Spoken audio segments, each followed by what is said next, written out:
Hello students, बाल मंदिर बाड़मेर के इस यूट्यूब चैनल पर आप सबका हार्दिक स्वागत है। प्रिय विद्यार्थियों, आज के इस वीडियो लेक्चर में हम बात करेंगे micro processor and micro controller के बारे में। स्टूडेंट, सीपीयू मतलब सेंट्रल प्रोसेसिंग यूनिट, उसके अंदर जो प्रोसेसर लगा होता है उसी को हम कहते हैं माइक्रो प्रोसेसर, जिसे हम कंप्यूटर का ब्रेन भी कहते हैं। और माइक्रो कंट्रोलर जो कम लागत की डिवाइसेस होती हैं, जैसे कि घर में काम आने वाले कुछ उपकरण जैसे कि वॉशिंग मशीन हो गई, माइक्रोवेव हो गया, एसी हो गई, उनके अंदर जो प्रोसेसर लगा होता है जो पर्टिकुलर टास्क के लिए इस्तेमाल किया जाता है उसको हम बोलते हैं माइक्रो कंट्रोलर। तो चलिए स्टूडेंट, पहले हम बात करते हैं माइक्रो प्रोसेसर के बारे में। जैसा कि आपको बताया मैंने, एक माइक्रो कंप्यूटर सिस्टम मतलब कि आपका एक डेस्कटॉप, आपका पर्सनल कंप्यूटर जिस पर आप काम करते हो, मैं एक सेंट्रल प्रोसेसिंग यूनिट या प्रोसेसर जो एक चिप पर लगाया जाता है उसे माइक्रो प्रोसेसर कहा जाता है। स्टूडेंट, माइक्रो प्रोसेसर दिखने में एक बिस्किट के आकार की एक चिप होती है जिसके ऊपर मल्टीपल कंपोनेंट्स जैसे कि ट्रांजिस्टर्स, कैपेसिटर्स, डायोड, ये सब एक चिप के ऊपर इंपोर्ट किए हुए रहते हैं। उसी को हम बोलते हैं माइक्रो प्रोसेसर। जितने भी इंस्ट्रक्शंस आते हैं उनको यही माइक्रो प्रोसेसर एग्जीक्यूट करता है। माइक्रो प्रोसेसर कंप्यूटर प्रणाली का ब्रेन है, मतलब कंप्यूटर सिस्टम का एक ब्रेन है।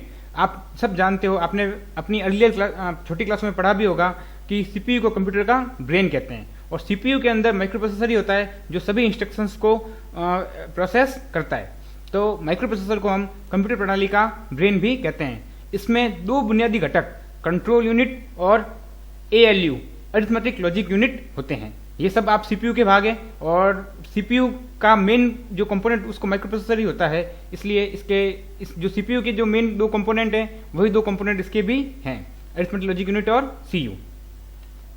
माइक्रो प्रोसेसर माइक्रो चिप होता है जो मदरबोर्ड पर लगा होता है। स्टूडेंट, आपका जो सीपीयू होता है उसके अंदर एक मदरबोर्ड होता है जिसके ऊपर कंप्यूटर से संबंधित मतलब जितने भी कंपोनेंट होते हैं वो उसके ऊपर इंपोर्ट किए हुए रहते हैं। तो ये माइक्रो प्रोसेसर भी उसी मदरबोर्ड के ऊपर लगा होता है। इसका इस्तेमाल हम मोबाइल में, कंप्यूटर में, लैपटॉप आदि जो भी कैलकुलेटिव जो उपकरण होते हैं उन सब में इसका इस्तेमाल हम करते हैं।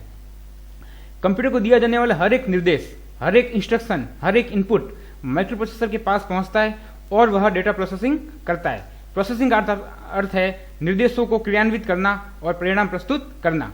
स्टूडेंट, आप जब भी सिस्टम को कुछ इनपुट देते हो तो उस इनपुट के ऊपर सिस्टम हमारा प्रोसेस करता है, और प्रोसेस करने के बाद हमें एक इच्छित रिजल्ट प्राप्त करके हमको देता है। तो जो कंप्यूटर को हम जो भी इसमें इनपुट दे रहे हैं, इंस्ट्रक्शन दे रहे हैं, वो उनको प्रोसेस करने का काम प्रोसेसर करता है, और वही प्रोसेसर हमारा माइक्रो प्रोसेसर होता है। एक माइक्रो प्रोसेसर हार्डवेयर व सॉफ्टवेयर में हो रहे तालमेल को नियंत्रित करने में काम आता है। स्टूडेंट, सिस्टम के अंदर दो मेन चीज होती है, एक होता है हार्डवेयर, एक होता है सॉफ्टवेयर। हार्डवेयर वो चीज जिसको आप देख सकते हो और छू सकते हो, मतलब सिस्टम के अंदर लगे हुए जितने भी उपकरण हैं वो सब कैसे हैं, हार्डवेयर है।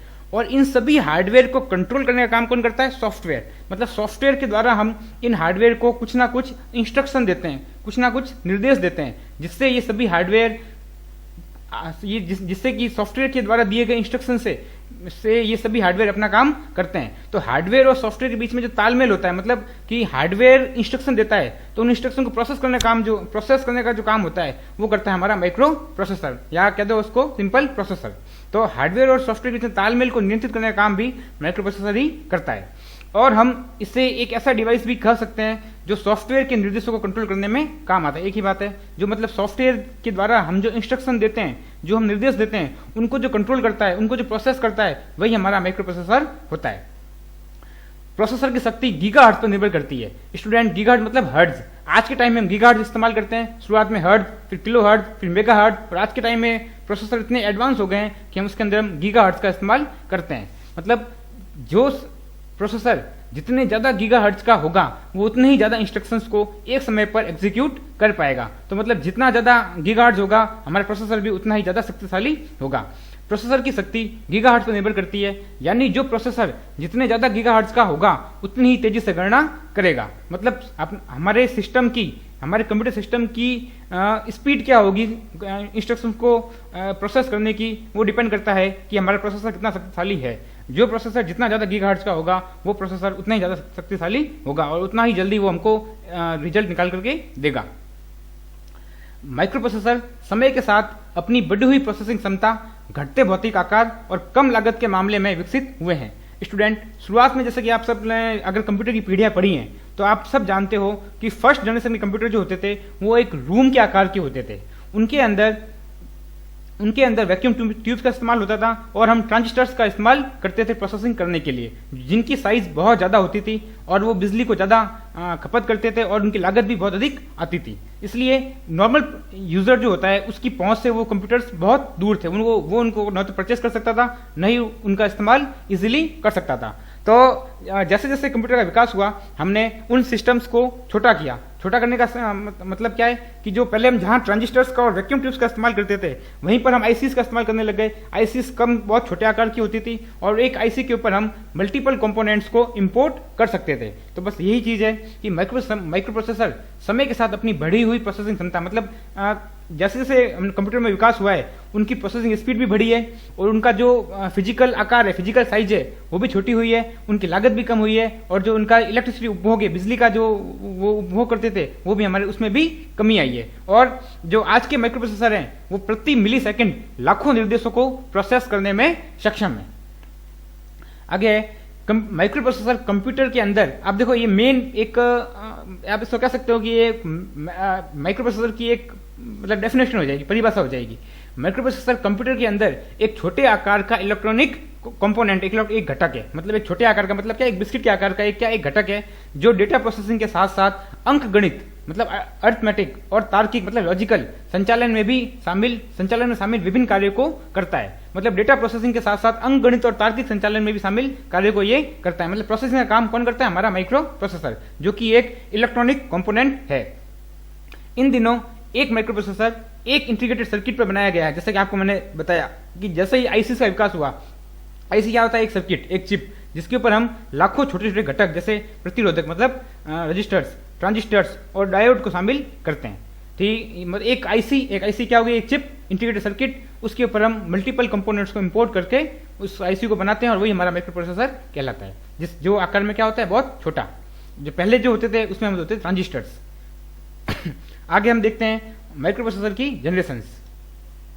अब ये स्टूडेंट आपकी बुक में एक टेबल दे रखी है जिसमें जनरेशन ऑफ माइक्रो प्रोसेसर, मतलब किस प्रकार से माइक्रो प्रोसेसर का धीरे धीरे विकास हुआ। तो स्टूडेंट आप देख रहे हो, आप जैसे जानते हो कि कंप्यूटर की जो फर्स्ट जनरेशन थी वो 1946 के आसपास स्टार्ट हुई थी, लेकिन हम यहाँ पर बात कर रहे हैं 71 से 73 की, क्योंकि यहाँ पर हम माइक्रो प्रोसेसर की बात कर रहे हैं। मतलब एक सिलिकॉन चिप, आईसी चिप की बात कर रहे हैं जो हमारी थर्ड जनरेशन के अंदर आई थी।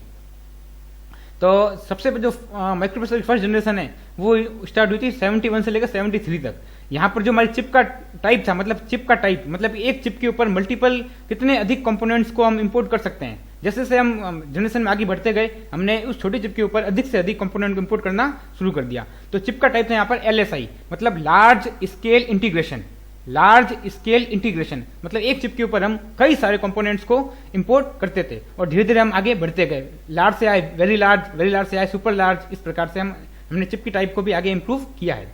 लेकिन अभी हम बात करें फर्स्ट जनरेशन के माइक्रो प्रोसेसर की, जो इसका एरा था, जो युग था वो 71 से लेकर 73 तक। इसका चिप टाइप था LSI, मतलब large scale integration. Word size थी 4 से लेकर 8 बिट। इसका मतलब क्या है स्टूडेंट कि मतलब ये 4 या 8 बिट के जो हमारे इंस्ट्रक्शन होते थे उनको एक समय के ऊपर एग्जीक्यूट कर सकता था। और ठीक है, और इसकी जो मैक्सिमम मेमोरी साइज होती थी वो होती थी 1 KB मतलब 1 किलोबाइट। क्लॉक स्पीड मतलब कि कितने इंस्ट्रक्शंस को वो एक मतलब पर्टिकुलर टाइम पीरियड के अंदर एग्जीक्यूट कर सकता है। तो वो थे इसके 108 किलोहर्ट्ज से लेकर 200 किलोहर्ट्ज तक, वो होती है हमारे इसकी माइक्रो प्रोसेसर की क्लॉक स्पीड। कोर्स मतलब कि जैसे कि आज के टाइम आप देखते हो dual core, octa core, hexa core, quad core. तो इस समय जो फर्स्ट जनरेशन के माइक्रो प्रोसेसर थे उनके अंदर हम सिंगल कोर का इस्तेमाल करते थे। सिंगल कोर मतलब एक ही कोर होती थी, मतलब एक सीपीयू के अंदर एक ही सीपीयू जिससे कि वो एक समय पर एक ही टास्क कंप्लीट कर सकता है। आज के टाइम में हम मल्टीपल टास्क एक समय पर करते हैं क्योंकि हमने कोर को बढ़ा दिया है। इसका एग्जांपल है इंटेल 8080। सेकंड जनरेशन थी वो थी 1974 से लेकर 1978 तक। चिप का टाइप इसमें भी LSI था, मतलब लार्ज स्केल इंटीग्रेशन, लेकिन वर्ड साइज यहाँ पे बढ़ गई, जो कितनी हो गई हमारी 8 बिट। जो हमारी फर्स्ट जनरेशन में 4 बिट और 8 बिट थी, सेकंड जनरेशन में कितनी आ गई 8 बिट, मतलब कि 8 बिट के डेटा इंस्ट्रक्शन मतलब 8 बिट के डेटा को एक बार में एग्जीक्यूट करना। अब जब वर्ड साइज बढ़ी तो इसकी मेमोरी साइज भी बढ़ गई, वो हो गई हमारी 1 MB। क्लॉक स्पीड भी बढ़ गई जो होगी up to 2 megahertz. Course हमारी भी इसमें सेम रही सिंगल, और इसके कुछ एग्जांपल हो गए मोटोरोला 6800 और इंटेल 8085। स्टूडेंट एक बात आपको बता दूं कि इंटेल 8085 और 8086 काफी फेमस माइक्रो प्रोसेसर थे। थर्ड जनरेशन थी हमारी 79 से लेकर 80 तक। इसका चिप टाइप हो गया VLSI, मतलब वेरी लार्ज स्केल इंटीग्रेशन। इसमें वर्ड साइज बढ़ी 16 बिट और मैक्सिमम मेमोरी साइज होगी इसकी 16 MB। वर्ड साइज हमारी बढ़ती है, मतलब इंस्ट्रक्शंस को एग्जीक्यूट करने की क्षमता बढ़ती है, तो उसके लिए हमारी मेमोरी भी बढ़ती है, क्योंकि ज्यादा वर्ड्स को एग्जीक्यूट करने के लिए ज्यादा मेमोरी चाहिए। तो हमने जैसे जैसे हमारी वर्ड साइज बढ़ी हमने मेमोरी को भी इंक्रीज किया, उसको भी बढ़ाया। अब जब ज्यादा इंस्ट्रक्शन एक साथ एग्जीक्यूट होंगे तो हमको अपनी CPU की क्षमता को भी बढ़ाना पड़ता है, इसलिए उसकी क्लॉक स्पीड को भी 4 मेगाहर्ट्ज से लेकर 6 मेगाहर्ट्ज तक कर दिया। कोर्स यहाँ पर भी स्टूडेंट सिंगल ही थी, मतलब अब तक भी हम सिंगल कोर के CPU का इस्तेमाल कर रहे थे। इसका एग्जांपल है इंटेल 8086। फिर आई फोर्थ जनरेशन जो थी 81 से लेकर के 95 तक। यहाँ तक चिप टाइप था वो था VLSI, मतलब वेरी लार्ज स्केल इंटीग्रेशन। जो थर्ड में था वही फोर्थ में। यहाँ पर वर्ड साइज हो गया हमारी 32 बिट और मेमोरी साइज हो गई 4 GB। इसकी स्पीड हो गई 133 मेगा हर्ट्ज। ठीक है, हमने किलोवाट से स्टार्ट किया था और मेगा धीरे धीरे यहाँ पे बढ़ रहे हैं। कोर्स यहाँ पर भी हमारी क्या थी, सिंगल ही थी। इसके एग्जांपल हो गए इंटेल 80386 और मोटोरोला 68030। बाद में हमारी फिफ्थ जनरेशन जो 1995 से स्टार्ट हुई और आज तक हमारी चल रही है। इसके अंदर जो हमारा चिप टाइप है वो है SLSI या उसको कह सकते हैं ULSI। मतलब SLSI मतलब सुपर लार्ज स्केल इंटीग्रेशन, या फिर ULSI ultra large scale integration, कुछ भी कहो एक ही बात है। वर्ड साइज इसकी होगी 64 बिट और मेमोरी साइज होगी इसकी 64 GB, मतलब काफी ज्यादा। जब हमने जो 1 GB से स्टार्ट किया वहां हम पहुंच गए 64 GB तक, और आज के टाइम में हम इससे भी आगे बढ़ चुके हैं। वर्ड साइज तो हमारी 64 बिट ही है, लेकिन मेमोरी साइज हमारी आज और भी इंक्रीज हो चुकी है। इसकी स्पीड जो थी क्लॉक स्पीड वो थी 533 मेगाहर्ट्ज से लेकर 34 गीगाहर्ट्ज तक। और आज के टाइम में कोर्स कैसी थी, मल्टी कोर्स, जैसे आप देखते हो आजकल quad core, dual core, octa core, hexa core, तो ये सब क्या है, मल्टीपल कोर है। मतलब एक ही CPU के अंदर एक साथ मल्टीटास्किंग करवाने के लिए हमने CPU के अंदर कोर्स को बढ़ा दिया है। इसके कुछ एग्जांपल हो गए पेंटियम, सेलेरॉन और जियोन। ये कुछ माइक्रोप्रोसेसर के एग्जांपल, और ये कुछ माइक्रोप्रोसेसर की क्या थी हमारी जनरेशन, उसकी पीढ़ियां। अब आगे बढ़ते हैं। इसके कुछ जैसे स्पेसिफिकेशन, क्लासिफिकेशन, मतलब माइक्रोप्रोसेसर को विभिन्न विशेषताओं के आधार पर वर्गीकृत किया गया है, जिसमें चिप टाइप हो गया, वर्ड साइज हो गई, मेमोरी साइज हो गई, क्लॉक स्पीड आदि शामिल है, कोर्स वगैरह हो गई। इन सब के आधार पर हम माइक्रोप्रोसेसर को वर्गीकृत करते हैं। सबसे पहले हम बात करते हैं वर्ड साइज की। ठीक है, वर्ड साइज के आधार पर माइक्रोप्रोसेसर वर्ड साइज क्या करती है स्टूडेंट, जैसे आपको बताया मैंने, बिट्स की अधिकतम संख्या है। जैसे कि मैंने बात की 4 बिट, तो मैक्सिमम बिट्स कितनी होगी 4 बिट। बात की 8 बिट, मैक्सिमम कितनी होगी 8 बिट, जिससे एक माइक्रोप्रोसेसर एक समय प्रोसेस कर सकता है। जैसे अभी आपको मैंने अभी बताया था माइक्रोप्रोसेसर की जनरेशन के अंदर कि बिट्स का मतलब क्या हो गया, वर्ड साइज का मतलब क्या हो गया कि अगर सिस्टम माना कि 16 बिट का है तो 16 बिट माइक्रोप्रोसेसर एक समय में अधिकतम प्रोसेस कर सकता है। पहले एक वर्ड 8 बिट का होता था, क्योंकि उस समय यह अधिकतम सीमा थी। मतलब ये बात करें पुराने समय की, जब माइक्रोप्रोसेसर का डेवलपमेंट होना शुरू हुआ था तब 8 बिट का होता था। वर्तमान में न्यूनतम वर्ड साइज कितनी है 16 बिट और अधिकतम कितनी है 64 बिट। आज के समय में जो हम OS का इस्तेमाल करते हैं उसमें मैक्सिमम 64 बिट का वो होता है। मतलब 64 बिट माइक्रोप्रोसेसर एक समय में प्रोसेस कर सकता है। इसके बाद हम कहते हैं मेमोरी साइज। ठीक है, अब वर्ड साइज बढ़ेगी तो मेमोरी साइज भी हमारी बढ़ेगी। वर्ड साइज के आधार पर, मतलब शब्द के आकार के आधार पर रैम का आकार भिन्न होता है। अगर वर्ड साइज ज्यादा होगी तो रैम भी हमें अधिक साइज की लेनी होगी, अगर कम होगी तो रैम कम से भी काम चल जाएगा। लेकिन आज के समय में हम 64 बिट्स का इस्तेमाल करते हैं, तो रैम भी हमारी कम से कम 4 GB 8 GB की तो होती ही है। प्रारंभ में 4 या 8 बिट वर्ड साइज के कारण रैम की साइज बहुत छोटी होती थी, जैसे कि 4 MB। जैसे जैसे वर्ड साइज 64 बिट्स तक बढ़ता गया, 16 एक्साबाइट तक की आकार की रैम का प्रयोग करना संभव हो गया।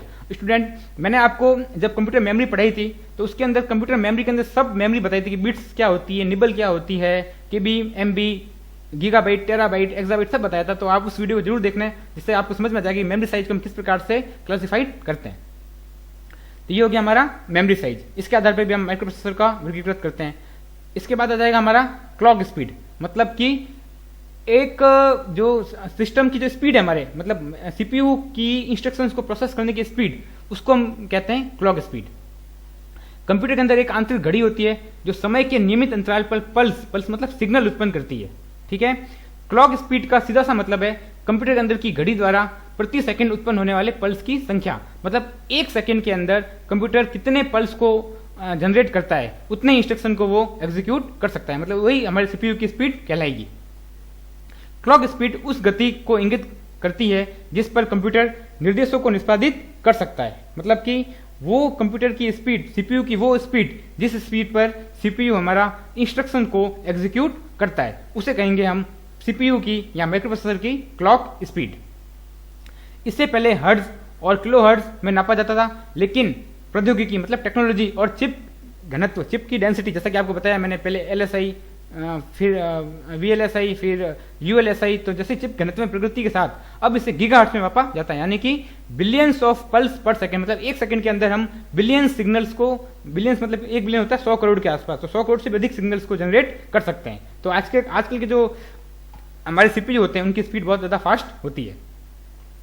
इसके बाद स्टूडेंट कोर मतलब कि एक मतलब कोर को कह सकते हैं कि सीपीयू की एक कंप्यूटेशन यूनिट। अगर मल्टीपल कोर्स होते हैं तो वो मल्टीपल प्रोसेसर को, मल्टीपल टास्क को एक समय पर एग्जीक्यूट कर सकता है। जिसके कोर सीपीयू की एक बुनियादी गणना इकाई कंप्यूटेशन यूनिट है।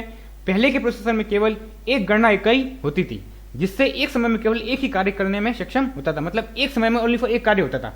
लेकिन मल्टी कोर मतलब एक से अधिक कोर हमने बढ़ा दिया तो प्रोसेसर कैसा हो गया हमारा, मल्टीटास्किंग, एक समय पर अधिक टास्क परफॉर्म कर रहा है। मल्टी कोर प्रोसेसर के आगमन के साथ कंप्यूटर के लिए कई कार्यों को निष्पादित करना संभव हो गया, मतलब एक समय पर कई कार्य निष्पादित करना संभव हो गया। जैसे आप आज के समय में करते ही हो, आप एक समय में गाने भी सुन रहे हो, एक समय वीडियो भी सुन रहे हो, एक समय में अपना डॉक्यूमेंट भी बना रहे हो, सारे काम एक समय पर कर रहे हो, तो ये सब मल्टीपल कोर्स की वजह से ही संभव हुआ है, जिससे सिस्टम के प्रदर्शन में वृद्धि हुई। 2, 4, 8 कोर वाले सीपीयू को क्रमशः ड्यूल कोर, क्वाड कोर और ऑक्टा कोर प्रोसेसर कहा जाता है। तो स्टूडेंट, ये था हमारा माइक्रो प्रोसेसर के बारे में बेसिक इंट्रोडक्शन। अब हम बात करते हैं माइक्रो कंट्रोलर के बारे में। जैसा कि मैंने आपको बताया, माइक्रो कंट्रोलर माइक्रो प्रोसेसर का एक छोटा भाग है, मतलब एक छोटी कंप्यूटिंग डिवाइस जो जहाँ पर प्रोसेसिंग कम करने की आवश्यकता होती है। जैसे कि घर के जो उपकरण है वहाँ पर बहुत ज़्यादा हाई हमको मिलियंस ऑफ इंस्ट्रक्शन एक साथ एग्जीक्यूट करने की आवश्यकता नहीं होती है। छोटी कंप्यूटिंग डिवाइस, वहाँ पर हम इस्तेमाल करते हैं माइक्रो कंट्रोलर का। माइक्रो कंट्रोलर एक छोटा कंप्यूटिंग डिवाइस है जिसमें एक सीपीयू, एक निश्चित मात्रा में रैम और रोम, मतलब एक निश्चित सीमित मात्रा के अंदर रैम और रोम होती है, और अन्य बाह्य उपकरणों को माइक्रो प्रोसेसर की तुलना में एक ही चिप पर एम्बेडेड किया जाता है, जिसमें चिप पर केवल एक सीपीयू होता है। मतलब छोटी कंप्यूटिंग डिवाइस स्टूडेंट, एक होता है हमारा कंप्यूटर जहां पर हम मिलियंस ऑफ इंस्ट्रक्शंस को पर सेकंड एग्जीक्यूट करते हैं। एक होते हैं छोटे मोटे डिवाइस जैसे कि घर की वॉशिंग मशीन, उसमें तो हमको जैसे बहुत बड़ी गणना करते नहीं है, तो वैसे ही घर का माइक्रोवेव, घर का एसी, तो ये सब जो आपको डिवाइस में बता रहा हूँ, इसमें हम बहुत हाई लेवल की कोई कैलकुलेशन नहीं करते हैं। तो एक छोटी सी कंप्यूटिंग डिवाइस होती है जिसका इस्तेमाल हम करते हैं, उसी को हम बोलते हैं माइक्रो कंट्रोलर। मतलब आप सिंपल शब्दों में ये कह सकते हो कि माइक्रो कंट्रोलर माइक्रो प्रोसेसर का ही एक छोटा भाग, मतलब माइक्रो प्रोसेसर बड़े बड़े काम करने में सक्षम होता है, लेकिन माइक्रो कंट्रोलर सिर्फ कम मात्रा की कंप्यूटिंग करने के लिए यूज में लिया जाता है। कीबोर्ड हो गया, माउस हो गया, वॉशिंग मशीन हो गई, डिजिटल कैमरा हो गया, पेनड्राइव हो गई, रिमोट कंट्रोलर हो गए, माइक्रोवेव हो गए, इन सब में ये सब किसके एग्जांपल है, माइक्रो कंट्रोलर के। मतलब इनमें क्या होता है, एक निश्चित मात्रा में कम साइज में रैम रोम और एक छोटा सा सीपीयू होता है जो इन सब डिवाइसेस को इंस्ट्रक्शन प्रोवाइड करता है। ये केवल विशिष्ट कार्य को करने के लिए डिजाइन किए जाते हैं, इसलिए इनका आकार और लागत भी कम होती है। मतलब किस लिए, पर्टिकुलर कोई काम करना है तो हमको उसके लिए हम इसको डिजाइन करते हैं। जैसे कि एक वॉशिंग मशीन का माइक्रो कंट्रोलर है, तो वॉशिंग मशीन क्या काम करेगी उसी के लिए उसको डिजाइन किया जाएगा, उसके अलावा और कोई काम इस पर आप नहीं कर पाओगे। माइक्रो कंट्रोलर के बहुत छोटे आकार के कारण यह विशिष्ट कार्य क्षमता करने के लिए किसी अन्य डिवाइस या सिस्टम में एम्बेडेड होता है। एम्बेडेड मतलब जोड़ा हुआ होता है, ठीक है, किसी अन्य डिवाइस या सिस्टम में एम्बेडेड होता है। कोई जैसे कि इनका एक तो साइज कम होता है, ठीक है, और कई विशिष्ट कार्य करने के लिए बनाए जाते हैं, तो जिस कार्य करने के लिए बनाए जाते हैं उसी से संबंधित डिवाइस के अंदर इसको जोड़ा जाता है। जैसे एग्जाम्पल लिया हुआ है, एग्जाम्पल देखो, उदाहरण के लिए पूरी तरह से स्वचालित वॉशिंग मशीन में माइक्रो कंट्रोलर का उपयोग बिना किसी मानवीय हस्तक्षेप के वॉशिंग साइकिल को नियंत्रित करने के लिए किया जाता है। मतलब बिना किसी मानवीय हस्तक्षेप के, बिना किसी ह्यूमन के, मतलब उसकी इंटरवेंशन के। जैसे कि आपकी वॉशिंग मशीन है, फुली ऑटोमेटिक वॉशिंग मशीन है, उसके अंदर आपने कपड़े डाल दिए, सर्फ डाल दिया और उसको वॉशिंग मशीन को किसी प्रोग्राम पर सेट करके रख दिया। उसके बाद वॉशिंग मशीन सारा काम अपने आप कर देगी, अपने आप आपके कपड़ों को सोक करेगी, अपने आप उनको धोएगी, अपने आप उनको निचोड़ेगी, अपने आप उनको सुखा करके आपको निकाल कर बाहर दे देगी। मतलब जो भी आपका वॉशिंग साइकिल होता है, जो पानी बढ़ने से शुरू होता है, जिसके बाद कपड़े भिगोकर धोए जाते हैं, इसके बाद पानी निकल जाता है और कपड़े फिर से सूख जाते हैं, ये सारा साइकिल वो माइक्रो कंट्रोलर को के अंदर सारे इंस्ट्रक्शन सेट किए हुए रहते हैं और सारा काम अपने आप हो जाता है। माइक्रो कंट्रोलर के सरल उपयोग के बिना सरल उपयोग ने मतलब माइक्रो कंट्रोलर के सरल उपयोग ने बिना किसी मानवीय हस्तक्षेप के थकाऊ कार्यों को स्वचालित रूप से दोहराए जाने की अनुमति दी है, जिससे कीमती समय की बचत होती है। मतलब कि जो भी हमारा जो ऐसे काम जिसको करने में हम बार बार थक जाते हैं या कोई मेहनत वाला काम होता है, उसको हम मशीन की सहायता से बहुत इजीली कर सकते हैं बिना किसी मानवीय हस्तक्षेप के। तो ये कुछ हो गया माइक्रो कंट्रोलर के बारे में इंट्रोडक्शन, मतलब परिचय एक। अब इसकी कुछ देख लेते हैं विशेषता वगैरह क्या रहेगी। कि पहली विशेषता क्या हो जाएगी इसकी कॉस्ट और साइज कम होती है।